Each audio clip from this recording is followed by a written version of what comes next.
وعن علي بن أبي طالب رضي الله تعالى عنه قال হযরত আলী ইবনে আবি তালিব থেকে বর্ণিত তিনি বলেন আন্না ফাতিমা আতাতিন নবী সাল্লাল্লাহু আলাইহি ওয়াসাল্লাম হযরত আলী বলেন আমার স্ত্রী রাসূলের কন্যা হযরত ফাতেমা রাদিয়াল্লাহু তাআলা আনহা রাসূলের দরবারে গেলেন তাসআলুহু খাদিমা খাদেম আনার জন্য খাদেম গিয়ে বলতেছেন আব্বা জান কাজ করতে করতে হাতের মধ্যে ঠসা উঠে গেছে, ঠসা হাত ফুলে গেছে, কুয়া থেকে পানি উঠাইতে উঠাইতে বুকে দাগ পড়ে গেছে। এক বর্ণনায় আছে রাসূলকে ঘরে পায় নাই। আম্মা জান আয়েশা আস-সিদ্দিকা হযরত আয়েশা আস-সিদ্দিকা রাদিয়াল্লাহু তাআলা আনহার কাছে দরখাস্তটা পেশ করে আসছেন যে নবীজি ঘরে আসলে বলবেন আমি ফাতেমা আসছিলাম, আমার কিছু গোলামের প্রয়োজন, দাসীর প্রয়োজন, যারা আমার ঘরোয়া কাজে একটু সহযোগিতা করবে, খুব কষ্ট হচ্ছে। এই দরখাস্ত রাইখা হযরত ফাতেমা রাদিয়াল্লাহু তাআলা আনহা চলে গেছেন বাড়িতে। হযরত আলী রাদিয়াল্লাহু তাআলা আনহু বলেন রাত্রি যখন গভীর হয়ে যাবে, আমরা যখন ঘুমের প্রস্তুতি নিচ্ছিলাম, হঠাৎ করে আমাদের ঘরের দরজায় এসে আল্লাহর রাসূল এরকম করা নাড়তেছেন, সুবহানাল্লাহ, নবীজি আওয়াজ করতেছেন এই ফাতেমা দরজা খোলো, আলী দরজা খোলো। হযরত আলী ইবনে আবি তালিব রাদিয়াল্লাহু তাআলা আনহু বলেন দরজাটা খুললাম, খুলে দেখি কায়নাতের সর্বশ্রেষ্ঠ মানুষ আমার ঘরের মেহমান, সুবহানাল্লাহ, আল্লাহর রাসূল আমার ঘরে আসছেন। আয়েশা আমি আর ফাতেমা রাদিয়াল্লাহু তাআলা আনহুমা দুজনের মাঝখানে নবীজি বসলেন, সুবহানাল্লাহ বলেন, স্বামী স্ত্রীর মাঝখানে রাসূল বসছেন। হযরত ফাতেমা রাদিয়াল্লাহু তাআলা আব্বু, হযরত আলী রাদিয়াল্লাহু তাআলা শ্বশুর আয়েশা বসছেন। হযরত আলী রাদিয়াল্লাহু তাআলা বলেন রাসূল যে বসছেন, নবীজির পা মোবারকের এই যে পায়ের পাতাটা আমি আলীর বুকে লাগাবো। এতটাই আরাম লেগেছে আমার যে রাসূলের পাটা এতটাই ঠান্ডা ছিল, আরামদায়ক ঠান্ডা, যে আমি আলীর শরীরে লাগার সাথে সাথে আমার পুরোটা শরীর শীতাতপ নিয়ন্ত্রিত হয়ে গেছে। এবার নবীজি বসছেন, বসে নিজের মেয়েরে বলতেছে মা তুমি কি আমার বাড়িতে গিয়েছিলা? বলে জি আব্বু। কেন গিয়েছিলি? খাদেমের প্রয়োজন, দাসীর প্রয়োজন? তো জি দেখেন না আব্বু, কাজ করতে করতে হাতে ঠসা উঠে গেছে, বুকে দাগ পড়ে গেছে, মশক দিয়ে পানি কি বলে কুয়া থেকে পানি উঠাইতে। আল্লাহর রাসূল বলেন আলা আখবিরুকি হুয়া খায়রুল লাকি মিন, মা আমি কি তোমাকে হাজার হাজার খাদেমের চাইতেও শ্রেষ্ঠ একটা দোয়া শিখিয়ে দিব কিনা? সুবহানাল্লাহ। জি আব্বু বলেন মাগো তুমি ঘুমের পূর্বে 33 বার পড়বা সুবহানাল্লাহ সুবহানাল্লাহ সুবহানাল্লাহ সুবহানাল্লাহ। পড়েন না, পড়েন পড়েন, সুবহানাল্লাহ সুবহানাল্লাহ সুবহানাল্লাহ সুবহানাল্লাহ সুবহানাল্লাহ সুবহানাল্লাহ। এ ফাতেমা তুমি ঘুমের সময়, ঘুমানোর পূর্বে রাতে 33 বার পড়বা সুবহানাল্লাহ। ওয়া তাহমাদিনাল্লাহ সালাসান ওয়া সালাসিন, 33 বার পড়বা আলহামদুলিল্লাহ। ওয়া তুকাব্বিরিনাল্লাহ আরবাআন ওয়া সালাসিন, 34 বার পড়বা আল্লাহু আকবার। তাহলে বলেন 33 বার কি? আর 33 বার, আর 34 বার। এই বাকি হাদিসটা পড়ে শোনেন। শুধু ঘুমের সময় এই 100 বার এই তাসবিহগুলো পড়লে কি লাভ? মুসলিম শরীফের বর্ণনা, قال رسول الله صلى الله عليه وسلم خلتان لا يحافظ عليهما عبد مسلم الا دخل الجنه। আল্লাহর রাসূল বলেন দুইটা আমল আছে এতটাই সহজ, এই দুইটা আমল যদি আমার কোন উম্মত দৈনিক করতে পারে, হেফাজত করতে পারে, মৃত্যুর সাথে সাথে সোজা জান্নাতে চলে যাবে। এক নাম্বার, প্রত্যেক ফরজ নামাজের পরে 10 বার সুবহানাল্লাহ। বলেন কয়বার? কি পড়বো?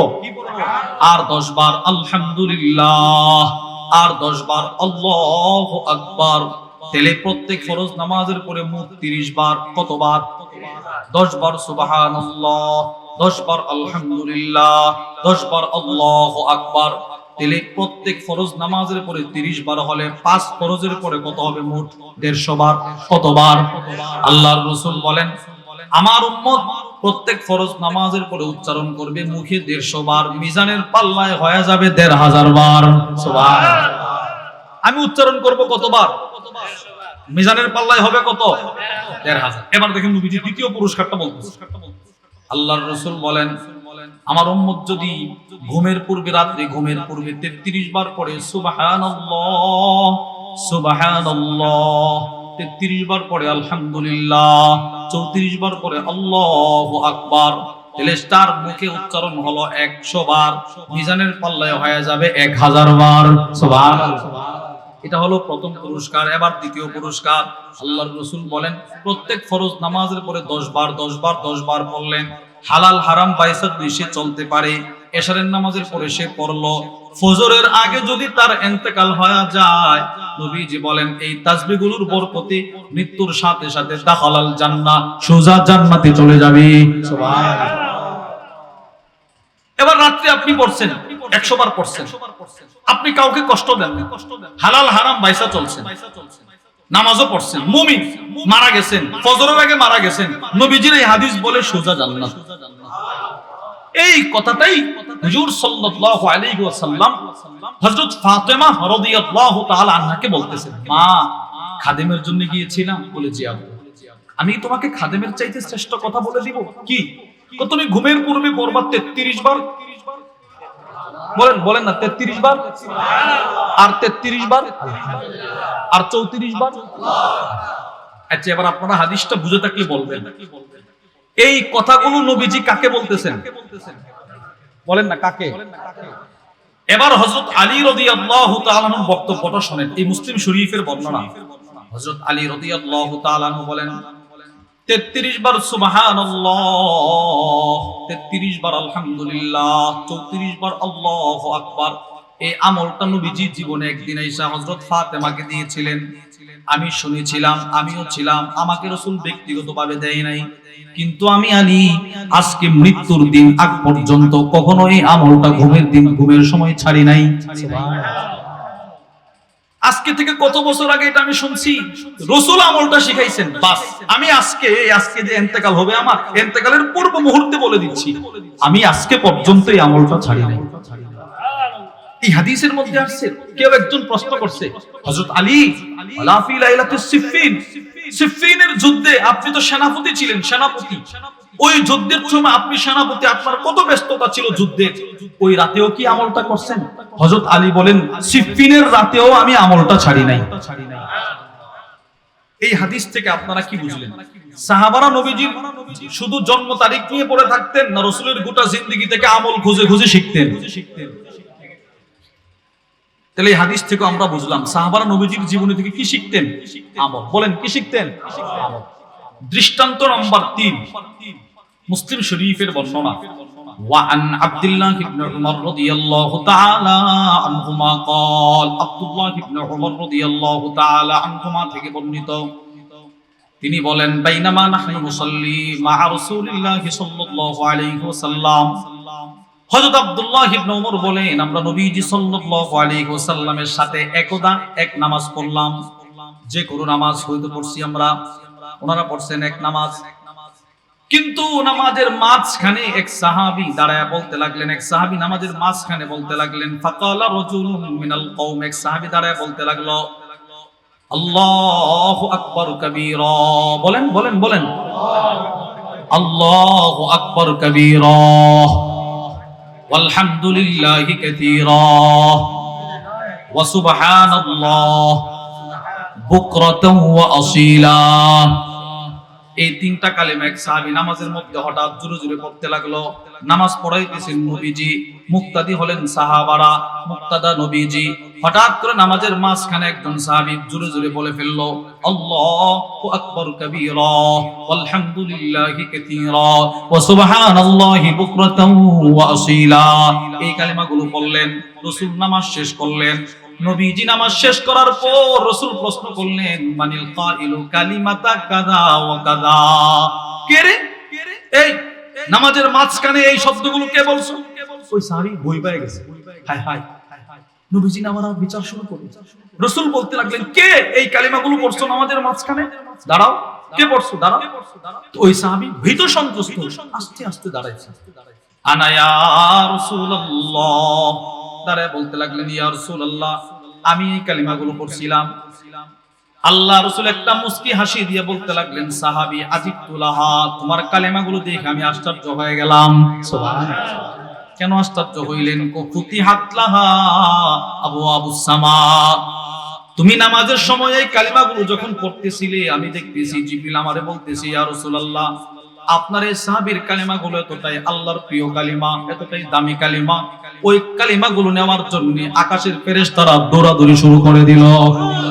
আকাশের সবগুলো দরজা খুলে দেওয়া হলো, কার আগে কে আয়েশা তার কালিমাগুলোর সওয়াবগুলো নিয়ে যাবে। সুবহানাল্লাহ।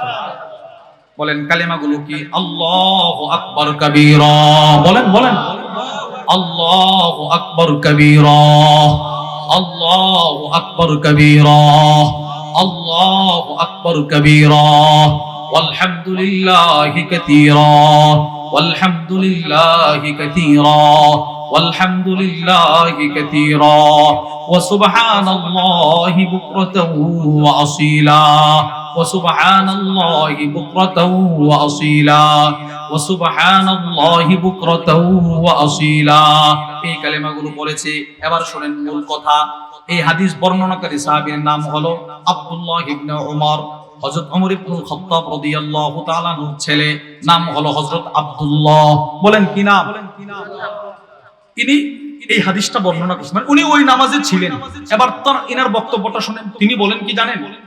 ওয়াল্লাহ, আল্লাহর কসম, আল্লাহু আকবার কাবীরা, ওয়ালহামদুলিল্লাহি কাসীরা, ওয়া সুবহানাল্লাহি বুকরাতাও ওয়া আসীলা। এই আমলের ফজিলতটা আমি নবীজির জবান থেকে শোনার পর থেকে, যেদিন আমি নামাজের পরে নবীজির জবান থেকে এই ফজিলতটা শুনছি, আজকে মৃত্যু পর্যন্ত আমি আব্দুল্লাহ ইবনে ওমর এই বাক্যগুলো পড়তে ভুলি নাই। সুবহানাল্লাহ। বুঝছেন আপনারা? হাদিসটা বুঝছেন? তাহলে এই হাদিসও আমরা পাইলাম হযরত আব্দুল্লাহ ইবনে ওমর নবীজির জীবনী থেকে কি শিখছেন? বলেন কি শিখছেন? না শুধু নবীজির প্রথম দিনটা নিয়ে পড়েছিল? না, রাসূলের জীবনী থেকে সাহাবার আমল শিখছেন। আমল আমরা তিনটা দৃষ্টান্ত পাইলাম।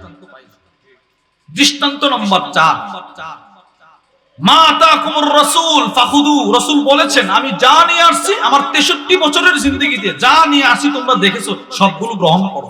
ওমা নাহাকুম আনহু ফান্তাহু, আমি যেগুলো থেকে বিরত থাকতে বলছি ওইগুলো থেকে বিরত থাকো। সাহাবারা দুটোটা নিছেন নবীজির কাছে। আবু দাউদ শরীফের বর্ণনা। এই হযরত আব্দুল্লাহ ইবনে ওমর একদিন রাস্তা দিয়ে হাঁটতেছেন। ফাসামিআ মিসমারা, ডেক সেটের আওয়াজ, বক্সের আওয়াজ, গানের আওয়াজ শুনতে পাইলেন। কেউ দুল তবলা বাজায় বাজায় গান গাইতেছে। ফাওয়াদা ইসবাইহি আলা উযুনাই, যেই মাত্র তিনি গানের আওয়াজ শুনলেন সাথে সাথে তিনি দুটোটা কান হাত দিয়ে বন্ধ করে দিয়েছেন। সুবহানাল্লাহ। না, আমার কানে যেন গানের আওয়াজ কখনো না যায়, এই বাস কান বন্ধ করে দিয়েছেন। ওনার খাদেম হযরত নাফি রাহিমাহুল্লাহ ওনাকে বললেন, হে নাফি, কি হাল তাসমাউ শাইআ, তুমি কি এখন গানের আওয়াজ শুনতেছো? এখন কি তোমার কাছে শোনা যায় গানের আওয়াজ? অনেক দূরে গেছে উনি কানে ধইরা। তো হযরত নাফি বলে, না ওগো আব্দুল্লাহ ইবনে ওমর, না এখন তো গানের আওয়াজ শোনা যায় না। হযরত আব্দুল্লাহ ইবনে ওমর ফারাফা ইসবাইহি মিন উযুনাই, ওনার দুইটা কান থেকে হাত দুইটা সরাইলেন, এইভাবে কান সরাইছে, হাত সরাইছে। এবার কি বলে জানেন? এই এখনের কথাটা খেয়াল করে শুনেন। এবার তিনি ওনার খাদেমরে বলতেছেন, আমি কেন এগুলো করছি জানো? বলে কেন? কুনতু মান নবী সাল্লাল্লাহু আলাইহি ওয়াসাল্লাম, এই রাস্তা দিয়ে একদিন আমি নবীজি সাল্লাল্লাহু আলাইহি ওয়াসাল্লামের সাথে হেঁটে যাচ্ছিলাম। ফাসামিআ মিথলা হাদা ফাসানা মিথলা হাদা, হঠাৎ করে দূর থেকে গানের আওয়াজ নবীজির কানে আসছিল। আমি ছিলাম ছোট, আমি তাকায় দেখি আজকে আমি যেমন দুইটা কান বন্ধ করে দিলাম হাত দিয়ে, নবীজিও গান থেকে বাঁচার জন্য নিজের দুইটা হাত মোবারক দিয়ে কান বন্ধ করে দিলেন। এবার আজকে যেমন আমি তোমার অনেক দূরে এসে জিজ্ঞেস করলাম, হে নাফি, গানের আওয়াজ কি শোনা যায়? ঠিক নবীজি আমারে জিজ্ঞেস করেছিল, এই আব্দুল্লাহ এখন কি গানের আওয়াজ শোনা যায়? আমি বলছিলাম না, শোনা যায় নাই। রাসূল তখন গানের আওয়াজ যেন কানে না ঢুকে হাত দুইটা সরায়া দিলেন। সুবহানাল্লাহ বলেন। এবার বলেন, যেই গান থেকে বাঁচার জন্য নবীজি দুইটা হাত মোবারক দিয়ে কান বন্ধ করে দিল, তুমি রাসূলের জন্ম তারিখ পালন করতে গিয়ে সেই গান বাজায়া বাজায়া ক্বালা রাসূলুল্লাহ হাজারের হাদিসে ব্যাঘাত সৃষ্টি করো। করছে না বলেন? কি দরকার ছিল বলেন? রাসূল কি বলছে যে তুমি আমার জন্ম তারিখ পালন করো আর ডেস্ক বাজাও, মাদ্রাসায় ছাত্ররা আমার হাদিস ক্বালা রাসূলুল্লাহ পড়বে পড়াবে আর তোমরা গান বাজায় বাজাও, এটা ডিস্টার্ব করো? বলেন এর চাইতে জঘন্য অপরাধ আর কোনটা হতে পারে? হতে পারে না। ব্যথা নিয়ে কথাটা বলছি, কারোর সাথে কোনো আদাওয়াতি দুশমনি আমাদের নাই। বিবেক বলে বিবেক, পৃথিবীর সমস্ত মানুষ জানে কওমি মাদ্রাসায় সকাল থেকে ক্লাস শুরু হয়। দাওরা হাদিস যে মাদ্রাসায় আছে ওই মাদ্রাসায় সারাটা দিন সারাটা রাত রাসূলুল্লাহ সাল্লাল্লাহু আলাইহি ওয়াসাল্লামের হাদিস পড়া হয় না? হয় না? প্রত্যেকটা হাদিসের শুরুতে ক্বালা রাসূলুল্লাহ সাল্লাল্লাহু আলাইহি ওয়াসাল্লাম আছে না নাই? তো মাদ্রাসায় হাদিস পড়া হইতেছে আর আপনি মাদ্রাসার পাশেই রূপ এটা দিয়ে বড় আওয়াজে ডেস্ক বাজায় যাইতেছেন, গান বাজায় যাইতেছেন, রাসূলের শান দেখতেছেন তো অনেক কিছু, কিন্তু ভিতরে ভিতরে শয়তান এমন জিনিস আপনাদেরকে দিয়ে দিয়েছে যে জিনিসটা দিয়ে নবীজির হাদিসকে আপনারা অপমান করতেছেন। আপনাদের দিলটা একটুও কাঁপলো না? জিকিরে এখানে ছাত্ররা হাদিস পড়তেছে, এত বড় মাদ্রাসা, মানুষ নামাজ পড়তেছে, আমি কে কোন বুঝে কোন জ্ঞানে কোন যুক্তিতে এখানে জোরে জোরে আওয়াজ করতেছে? বলেন ঠিক না? ঠিক না বলেন? বিবেক তো বাধা দেওয়ার কথা ছিল না, এখানে এটা করা যায় না। যদি করাই প্রয়োজন হয় তুমি দূরে গিয়ে করো না। যদি নিজের থেকে তারা নিজের থেকে এই কাজগুলো করেছে, রাসূলের হাদিসের বিরোধিতা করেছে। আল্লাহর রাসূল গান যেন না কানে যায়, নবীজি কান বন্ধ করে দিয়েছে। রাসূলের জীবনের থেকে সাহাবারা শিখছে গান শোনা যাবে না, গান শোনা যাবে না। আমরা নবীজির গোটা 63 বছরের জিন্দেগি সামনে নিয়ে নিয়ে নামাজ শিখি, রোজা শিখি, ইবাদত শিখি, দিন কেমনে কাটাবো, রাত কেমনে কাটাবো এটা আমরা শিখি। তোমরা রাসূলের 63 বছরের জিন্দেগি দেখো না, শুধু নবীজির জন্মের তারিখটাই দেখো আর এটাকে সামনে রাখা যত ধরনের পাপ কাজ পারো সব করতে থাকো। হ্যাঁ, আল্লাহ রাসূল পৃথিবীতে এসেছেন, এর চাইতে আনন্দের বিষয় আর কিছুই হতে পারে না। আমাদের বুজুর্গরা রাসূলের জন্মের আনন্দের কারণে রাসূল যেই কাজটা করতেন রোজা, আমাদের বুজুর্গরা সেটা করে। আলহামদুলিল্লাহ, আমি দেখেছি অনেক বুজুর্গদেরকে সোমবারের রোজা কখনো ছাড়ে নাই। বিশেষ করে আমাদের শায়খ মুর্শিদ আরিফ বিল্লাহ হাকিমুন নফস আল্লামা মুফতি মুশতাকুন নবী কাসিম হাফিজাহুল্লাহ, আল্লাহ তাআলার এই বান্দা রাতের পর রাত দিনের পর দিন এক প্রান্ত থেকে আরেক প্রান্তে রাত দিন নির্ঘুম জাগরণ ভুলে সবকিছু ভুলে উম্মতের দরদ নিয়ে আজকে এখানে তো কালকে ওখানে, এই যে গতকালকে হুজুরে চট্টগ্রাম থেকে এখানে আসছে। কষ্টটা কেমন বলেন না? কষ্টটা কেমন? সারাটা রাত গাড়িতে বসা, আবার আপনাদের এই ওয়াদা রক্ষার্থে আসছে, কিন্তু এরপরেও আল্লাহ তাআলার এই বান্দা সোমবারের রোজা কখনো ছাড়ে না। সোমবারে মাহফিল মানে বইলা দে ইফতার, বাস নিজের জিন্দেগির অভ্যাস বানায় নিছে। এরাই হচ্ছে প্রকৃত রাসূলের প্রেমিক, যারা রাসূলের জন্মদিনটাকে সামনে রাখা নিজের মন মতো আবেগ দিয়ে ইসলামকে ব্যবহার করে না, বরং ইসলাম যেভাবে বলছে রাসূল যেভাবে বলছে ওইভাবে জন্মদিনটা পালন করে। রোজা বৃহস্পতিবারের রোজা আল্লাহ তাআলার এই বান্দা কখনো ছাড়ে না। আল্লাহ আমাদেরকে ওই আমলটা করার তৌফিক দান করেন। একটা কথা মনে রাখবেন, আবেগ দিয়ে ইসলামে আমল করা যাবে না। আবেগ অনেক কিছু দেখতে তো সুন্দর দেখা যায় না, সব সুন্দর জিনিসই ইসলাম না, কিন্তু ইসলাম যা দিয়েছেন সব সুন্দর। ইসলাম যা দিয়েছেন সব কি এই আবেগ দিয়ে যে চলে না, এটা বোঝানোর জন্য একটা হাদিস শোনেন। মুসলিম শরীফের 1401 নম্বর হাদিস, শায়খ দামাত বারাকাতুহুর নির্দেশ হাদিস নম্বর না বলতে।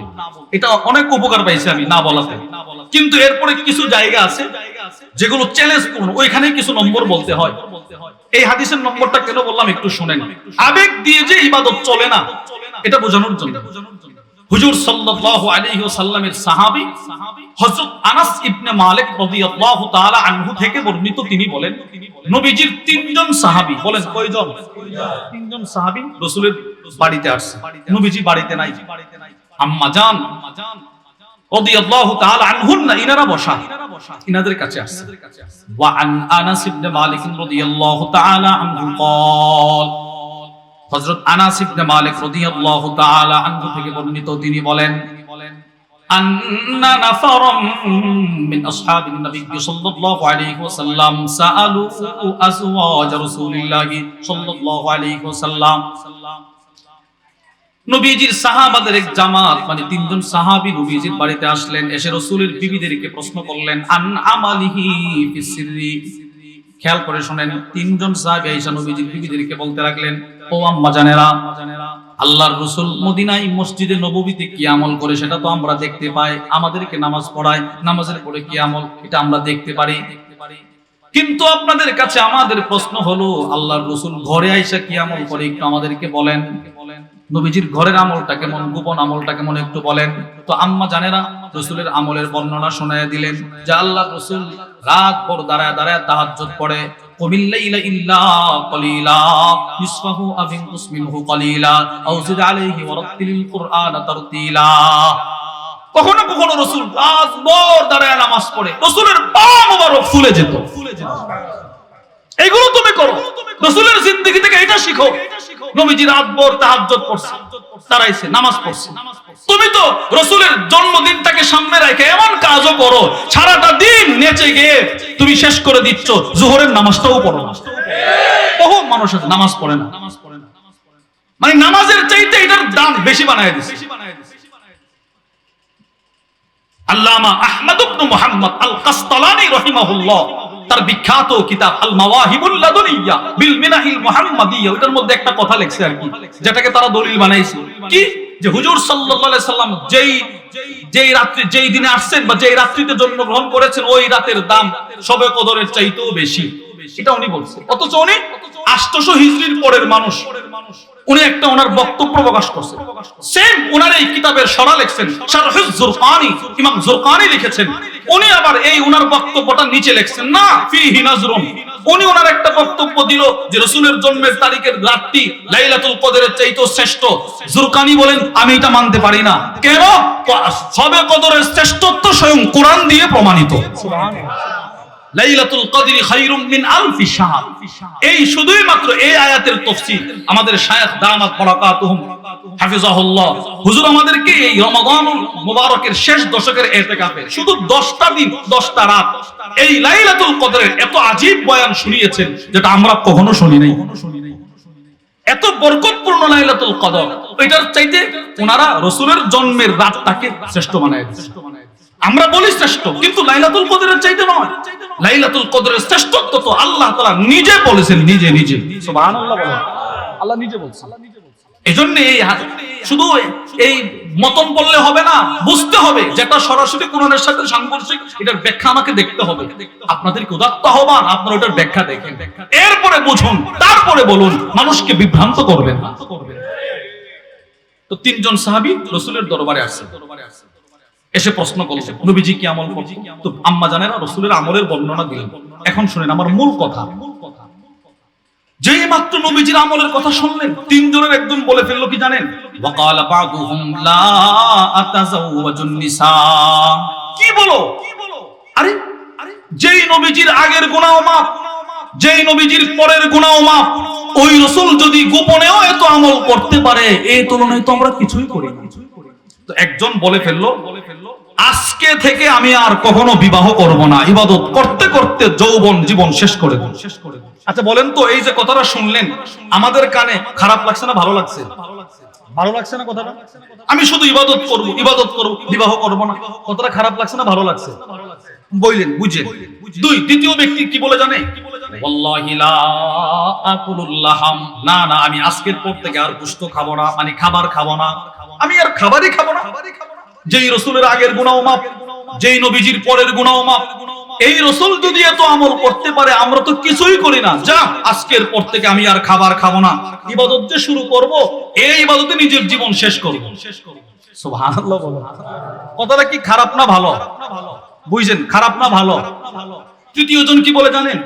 ওয়াল্লাহি লা আনামু আলা ফিরাশ, যেই রাসূলের আগের গুনাহ মাফ, পরের গুনাহ মাফ, সেই নবী যদি এত আমল করতে পারে, আমরা তো সেই তুলনায় কিছুই করতে পারি না, যা আজকের পর থেকে আমি আর কখনো বিছানায় পিঠ লাগায় ঘুমাবো না, রাত ভর দাঁড়িয়ে দাঁড়িয়ে ইবাদত করব, রাত ভর দাঁড়িয়ে দাঁড়িয়ে ইবাদত করব, রাত ভর দাঁড়িয়ে দাঁড়িয়ে ইবাদত করব। তিনটা কথা খারাপ না ভালো? এক নাম্বার, আমি আর কখনো বিবাহ করব না, নিজের যৌবন জীবন ইবাদত করে কাটায় দিব। দুই নাম্বার, আমি আর কখনো খাবার খাবো না, নিজের যৌবন জীবন ইবাদত করে কাটায় দিব। তিন নাম্বার, আমি আর কখনো বিছানায় পিঠ লাগায় ঘুমাবো না, নিজের যৌবন জীবন কাটায় দিব। শুনতে তো তিনটা কথা শুনবেন না? শুন। এবার ওনারা তিনজন চলে গেছে, চলে যাওয়ার পর হুজুর সাল্লাল্লাহু আলাইহি ওয়াসাল্লাম আসছেন, নবীজি আসছে বাড়িতে। আসার পর কি হয়েছে জানেন? আম্মা জানেরা রাসূলকে বলতে লাগলেন, ইয়া রাসূলুল্লাহ, আপনার তিনজন সাহাবী আসছিল বাড়িতে। আয়েশা, আপনি গোপনে গোপনে কি আমল করেন এটা জানতে চাইছেন। আমরা বলছি যে নবীজি এই আমল করে। এরা তিনজন কি বলছে জানেন? কি বলছে? একজন বলছে আমি আর কখনো বিবাহ করব না।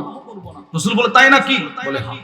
আরেকজন বলছে আমি আর কখনো ভাত খাবো না, গোশত খাবো না, রুটি খাবো না, কিছুই খাবো না, ইবাদত অত গোশত খাবো না, সাধারণ খাবার খেয়ে খেয়ে ইবাদত করে জীবন কাটায় দিব। তাই নাকি? বলে হ্যাঁ।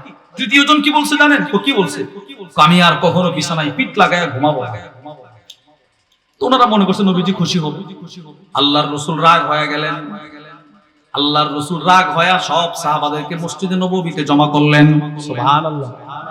সকলকে জমা করছে। এবার দেখেন জমা করে কি বলে। আল্লাহর নবী বলেন, মা বালু আকওয়াম ক্বালু কাযা ওয়া কাযা। কি হলো? এই মানুষের কি হলো? তারা নিজেদের ইসলাম আর ইবাদতকে আবেগ দিয়ে কেন প্রকাশ করে? কেউ কেউ বলে আর কখনো ঘুমাবে না, কেউ কেউ বলে আর কখনো খাবার খাবে না, কেউ কেউ বলে আর কখনো বিবাহ করবে না। তারা পাইছেটা কি? তারা কি আমাকে দেখে না? ওয়ালাকিন্নী উসাল্লি ওয়া আসুম ওয়া আতাজাওয়াজ ওয়া আনাম। আমি রাসূল খাবারও খাই, আমি রাসূল রোজাও রাখি, আমি রাসূল স্ত্রীও গ্রহণ করি, আমি রাসূল ঘুমায়ও। সুবহানাল্লাহ। আমি নবীজি যদি এতগুলো করি তো তারা করবে না কেন? তারা কি আমার চাইতে বেশি আবেগ দেখায় ইসলামে? এই হাদিসকে সামনে রেখে আমরা বলতে চাই, যে আমল সাহাবারা করে নাই, যে আমল হুজুর সাল্লাল্লাহু আলাইহি ওয়াসাল্লাম করতে বলেন নাই, যে আমল তাবিঈন তাবে তাবিঈন আইম্মায়ে মুজতাহিদিন করে নাই, এই আমল তোমার আবেগ দিয়ে ইসলামে ঢুকানো জায়েজ নয়। তুমি করতে পারবে না। তুমি তোমার মন গড়া আবেগ দিয়ে ইসলামে আমল ঢুকায় দিবা, এটা হবে না। এটা কি হবে না বলেন? আবার ঢুকাইছো তো ঢুকাইছো, আরেকজনের মাদ্রাসার পড়াশোনাকে ব্যাঘাত করেছে। বলেন আবেগ দিয়ে ইবাদত চলে না। বলেন ইসলাম যা বলেছেন, ইসলাম যেভাবে বলেছেন, রাসূল যা বলেছেন, রাসূল যেভাবে বলেছেন ওইভাবে করব। বলেন ইনশাআল্লাহ। রাসূল যেইভাবে করেছেন, বলেন সাহাবাদেরকে যেভাবে শিক্ষা দিয়েছেন আমরা ওইভাবে করব। বলেন ইনশাআল্লাহ। আমাদের দাওয়াত ও তাবলীগ আছে না? নামাজের কথা আমরা বলি না? হুজুর সাল্লাল্লাহু আলাইহি ওয়াসাল্লাম যেভাবে নামাজ পড়েছেন, সাহাবাদেরকে যেভাবে শিক্ষা দিয়েছেন, ওইভাবে মেহনত করিয়া শিখার যোগ্যতা অর্জন করা আছে না নাই? আছে।